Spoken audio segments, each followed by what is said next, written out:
With closed eyes, he's looking in the hearts where heaven lies, and a sadness rises as he compromises the completeness. He defies his deepest desires, hiding behind a fake, phony, and lonely masquerade.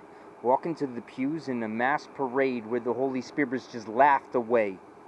Is this going to be the church's last display? We kneel at the altar, but only away.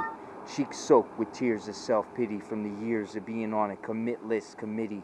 Realizing if we were just a bit less witty, this parade could fill the whole witless city. No one really wants to get down to the nitty-gritty heart. Pointed finger only yielding just the nitty-bitty part. What you gonna do? What you really wanna do? When you gonna do what you really wanna do? Are you gonna do what you really wanna do? When you gonna be who you really wanna be? When you gonna see what you really wanna see? When you gonna say what you really wanna say? And when you gonna pray like you really wanna pray?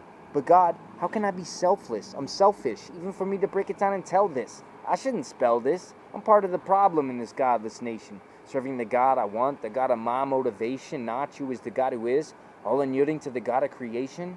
So Father, change our hearts with the truth's invasion. Renew our minds to the newest occasion. A revolutionary movement of the church to you today, somehow, some way. The life Christ had was too high to pay for this to continue to stay going my own way. What you gonna do? What you really wanna do? When you gonna do what you really wanna do? Are you gonna do what you really wanna do? When you gonna be who you really wanna be? When you gonna see what you really wanna see? When you gonna say what you really wanna say? And when you gonna pray like you really mean to pray? Caught up in a spiritual battle of the soul, but no longer can I let my flesh catapult the foal.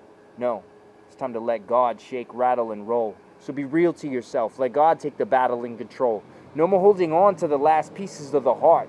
Now cutting off all the past leashes keeping us apart. It's time to give up the petty, non-lasting, worldly infatuations, trapping our mind and severing our hearts with deeper and deeper lacerations. We don't need no more momentary motivation. We need sincere, heart-filled, full-blown consecration so we can get some serious restorations as a church and rescue the nations from their hurts.